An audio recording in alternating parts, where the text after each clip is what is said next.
All right, so I'm recording again. So our speaker is Dr. Miguel Garcia, who completed his PhD in Hispanic Linguistics at The Ohio State University and received his MA from Stony Brook University. He joined the Department of World Languages and Culture at Georgia Southern in 2016, and his specialization is in phonetics and phonology. Specifically, he explores how experimental data can help us revise and advance current phonological theories. His work on dialectology focuses primarily on Peruvian Spanish in Lima and the Amazonian region of Peru, as well as in the Spanish spoken by Peruvian living in the US. His research interest includes Spanish prosody, dialectical variation in Spanish, language content in Peruvian Amazonia, and Spanish in the US. Professor Garcia is a member of the research collaborative group Atlas Interactivo de la Entonación del Español, which aims to build a more comprehensive understanding of intonation across the Spanish-speaking world. Professor Garcia has conducted linguistics fieldwork multiple times in both Lima and Peru. So, welcome, Dr. Garcia. Thank you very much, Laura. That was a very nice introduction. I appreciate it. I want to thank everyone for being here with us. And also I want to thank Dr. Lee for a wonderful presentation and my colleagues from my department who are here too. Thank you. I'm going to share very quick.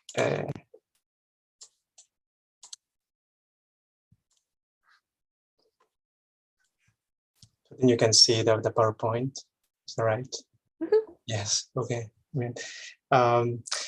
So thank you again for being here today. As we know, languages are active, alive, and they vary for many reasons. In this presentation, I will focus on linguistic diversity and how exploring non-standard varieties and non-standard features or characteristics of a language can give us a better understanding of the complexity and diversity of that language. In my discussion, I will use some examples of my research, and I will end with some tangible interdisciplinary and real-world applications.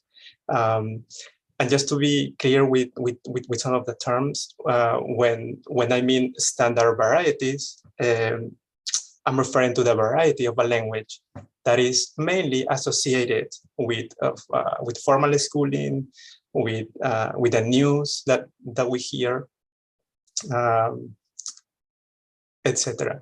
And what I mean by standard features or characteristics, those are structures of phrases that do not follow the rules of grammar, right? So for example, the rule do not add sentences with a preposition, right? That's a very standard rule, in English, in American English.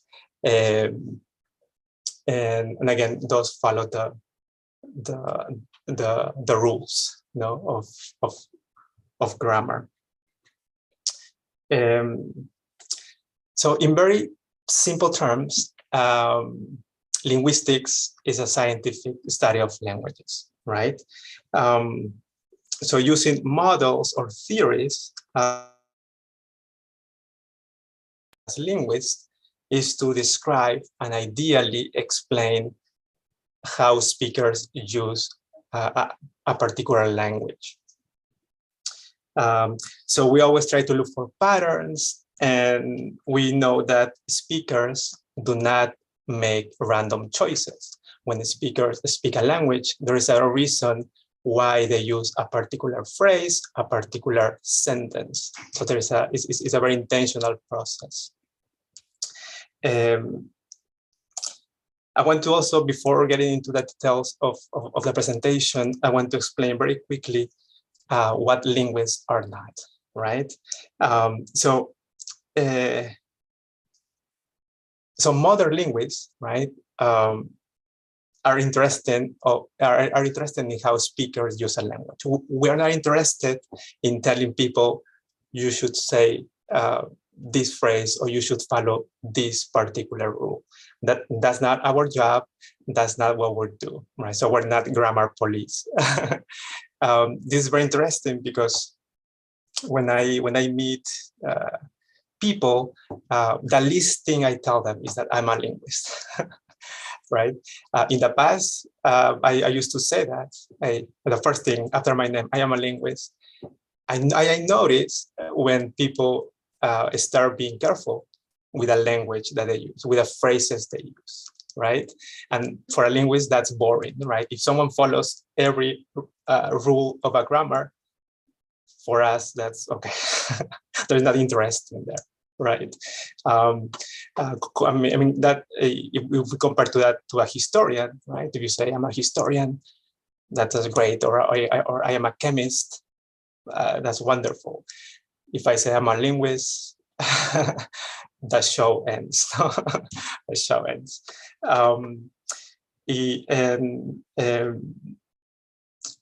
So secondly, no, linguists are not polyglots, right? Necessarily, right? So we learn the basic of some languages, no, but we are not necessarily proficient or speak many languages.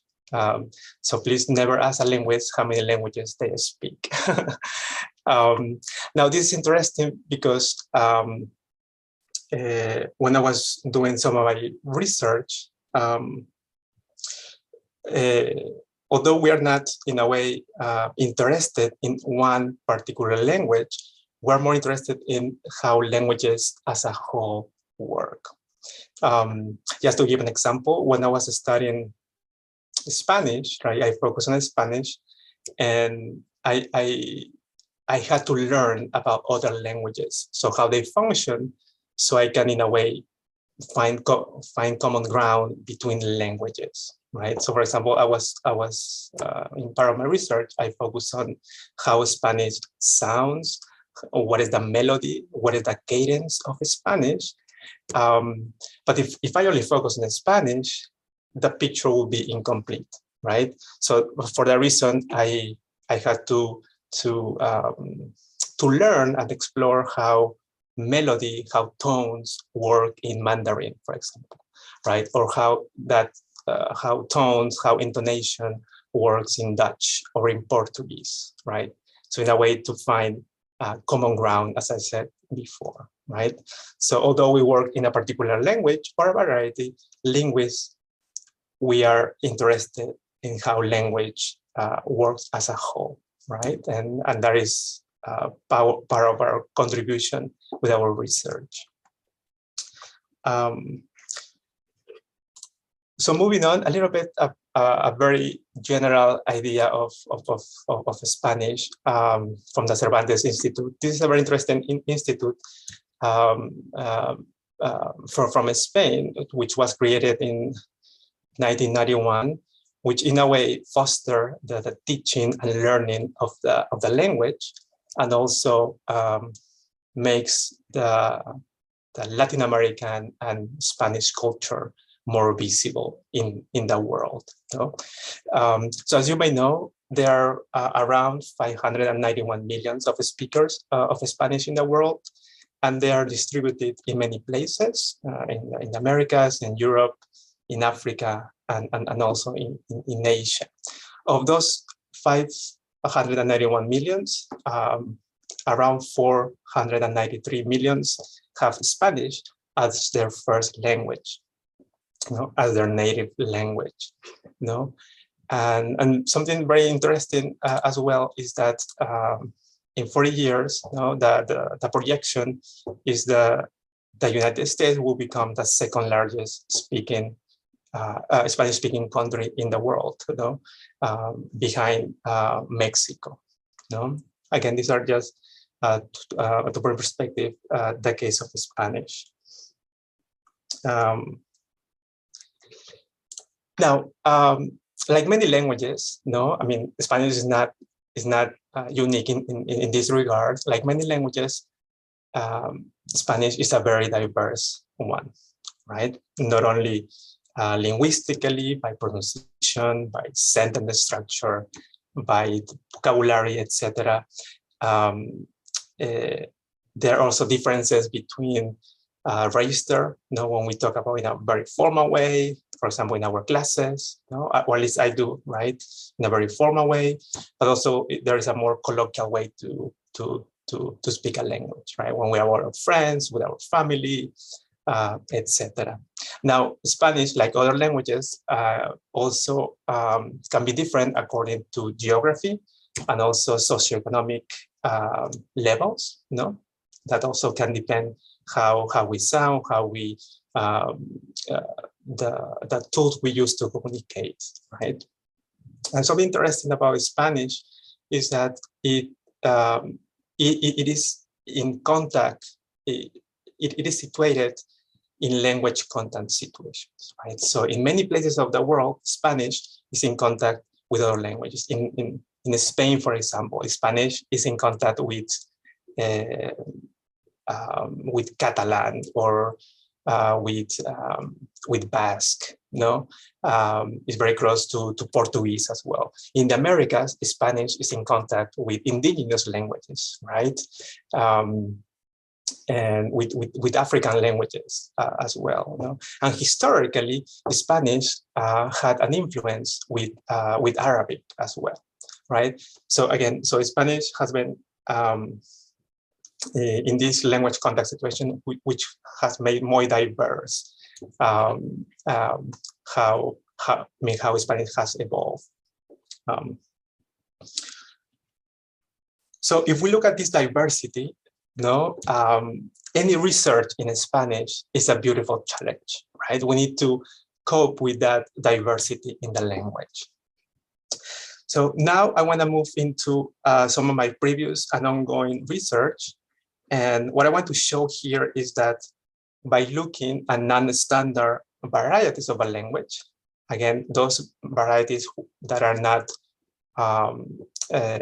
studied or researched, they can help us to paint a more comprehensive picture of the language that we are looking at or examining.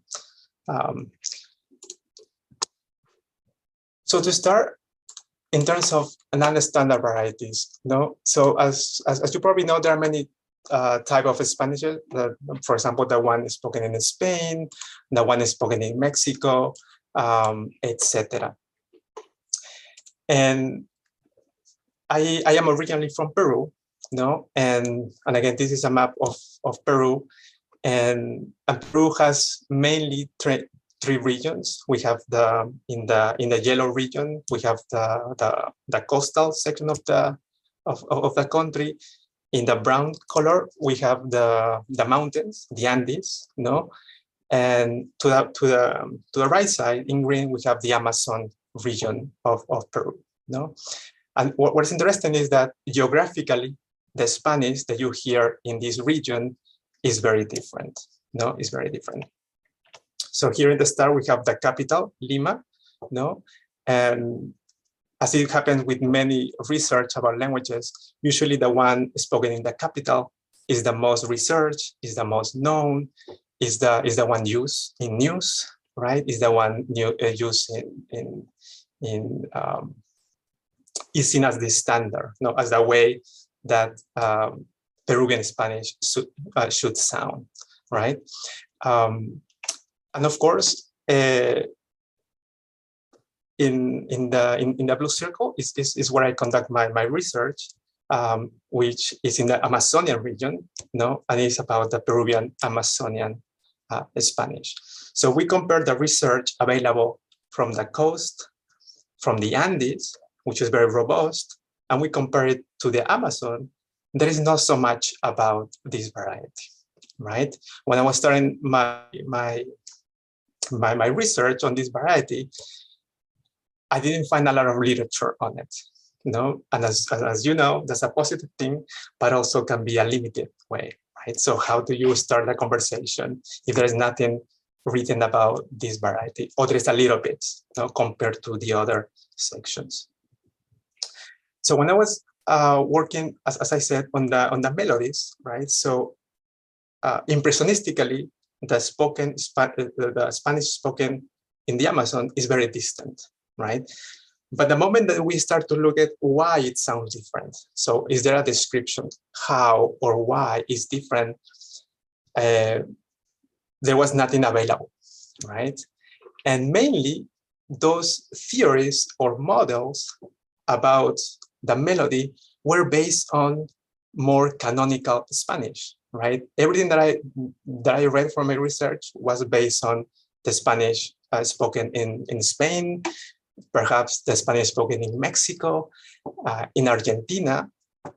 If there was something in Peruvian Spanish, it was very limited, let alone the Amazon region, right? So I look at the melody by looking at intonational patterns. I look at vowel length, and what I realize is that what researchers have talked, mainly the coastal or the Andes, did not explain what was going on in the Amazon region, right? So in a way, I was like, okay, what is said about the Spanish does not help us understand what is going on in the Amazon region, right? So by looking at this non-standard variety of Peruvian Spanish, we were able to refine descriptions of Spanish diversity, models proposed before, or theories, right? So in a way, by looking at this non-standard, we can have a more comprehensive picture of Peruvian Spanish and Spanish more broadly. I will continue now with non-standard features. Again, for the sake of refreshing a little bit, by non-standard features are features that do not conform to grammatical rules, right? So a few years ago, I studied this feature found in Peruvian Spanish, and what is interesting is that this structure is only found, to the best of my knowledge, in Peruvian Spanish. Okay, for example, tú paras leyendo, which has this idea, you're always reading, which I found annoying, right? So as a kid, one of the things that I did most of the time was reading, and my mom always told me this phrase, right? Miguel, tú paras leyendo. No, not only you're doing this, but this annoys me because you're not helping in the house, right? So I had this idea as in my master's program, and somehow I left it there. And then after a few years, I came back to it. And what's interesting is that the standard way to say this, right? By standard means someone from Mexico, someone from Argentina, someone from Spain would understand with this phrase, right? Tú siempre estás leyendo, right? So if you compare this, these are different structures, right? In the standard way, you even add a word. You add siempre, always, right? But interestingly, you're still missing a fundamental part of this, which is what I'm doing is annoying, and I am mad about that, right? So again, even in the standard way, we can say the meaning, and anyone in Latin America or Spain can understand. But again, you're missing the extra meaning there, right? So the question is, like, in Peruvian Spanish speakers, in Peruvian Spanish, just to be clear, these two structures are present, okay? So a Peruvian would say A and B, right? So the question becomes is how speakers or why decide to use the one in A and when they use the one in B, right? So that's very innovative in a way, right? So by looking at these non-standard features, again, features that do not conform to standard, to rules, we can get, again, we can get a broader and a more complete picture of a variety. Moving on, in the second non-standard feature, and this is an ongoing research, is about a double ya, right? So ya, so for example, in a very standard way, a Peruvian speaker would say, ya lo hice, right? However, it's not uncommon to find speakers in Peruvian Spanish that say something like this, where the ya appears twice, right? So if you compare it in an English way, it's like hearing someone say, I already did it already, right? Again, Spanish speakers in Peru say A and B, right? But they have a choice. They have a choice to make, right? So the question is why they choose option B, and so why sometimes they choose letter A, right? So part of the research is like if we understand what's going on here, we can again get to the innovative aspect or creative aspect of speakers that use language in a way to satisfy their needs, right? If I want to say something, then there has to be a way to say that, because what I have it available is not enough. It's not enough, right? So these are just two examples of how looking at non-standard features can be enriching to understand the language experience of speakers of a language. So stepping up away from this, what are some implications that go beyond linguistics, right? I was talking with Laura via email a few days ago, and one of the implications that I think can be relevant is with literary translations, right? Or with medical legal services, with these non-standard features that unless we use that structure, speakers or listeners are missing an important part, like we saw with those examples, right? Another thing that can be interesting is that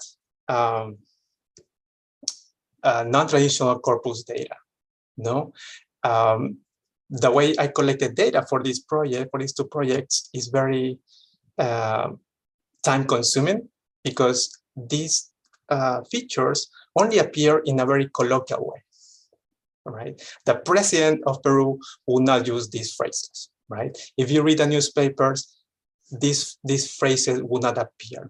So somehow you need to find it or spend time looking at these instances, because otherwise they are not appear in literary text or in informal conversation, right? So they only appear in colloquial. So that poses a challenge, right? So how do we collect data of non-standard features, right? In terms of teaching, that if we decide to teach this non-standard, how and when, right, do we expose our students who are learning Spanish, for example, or any other language, right? When do we expose them to these colloquial non-standard features? At least for me, the question is still open, right? Because you certainly will use the textbook, but also it's important to expose them to how people in Mexico speak or how people in Peru speak, and finally, how to improve speakers of non-standard varieties. When I was a few years, when I was in the US, I remember panicking before calling someone, and if the machine answered me, I remember clearly I always had to repeat a lot because they were not able to recognize my speech in English, right? I remember panicking because I have to repeat this, or they had to call again later, because they were not able to understand my English, right? And of course, I am not a standard speaker of English. So it also has implications for languages across the board. No, this is not an exhaustive list by no means. So I want to thank everyone, and again, I told Dr. Lee, and I will be happy to answer any questions. Thank you. Well, thank you, Miguel. I'm glad you brought up literary translations, because those are exactly the kind of things that we run across all the time. It's certain nuances of the language that are not always, I mean, there's never an exact equivalent anyway, but when you add regionality to it, then it just adds a whole other level of complications. So any questions? Yeah. Or comments? Yeah. Miguel, thank you for your presentation. Is that okay? Laura, if I go on? Please, yes. Okay. As a teacher, as an instructor of a foreign language, and as a linguist, how did you approach or answer students' questions about non-standard, standard language when they ask things like, which is the proper way to say it, which is correct, you know, and especially when we have heritage speakers in the class where they have heard these things before at home. So how do you approach these two? Yeah, I think one of the things that I do, in particular with the speakers of a language that they were raised speaking the language, is having an open mind, right? Most of these speakers come from stigmatized or speak stigmatized varieties of a language, no? So I think by having an open mind and actually telling them that there is no variety that is better than others, no, you can empower them to say, oh, okay, so my Spanish, although it's different, is still valid, right? This is still valid. So so that way I do that in my classes, is being able to tell them that there is a Spanish that will learn that come from a textbook, but I will try my best to expose you to other varieties, whether it's in the vocabulary or by short videos from interviews in Mexico, in Colombia, right? So by exposing them to other varieties, I think it can be very powerful to them to say, okay, even my variety has some validation. It can be interesting to look at.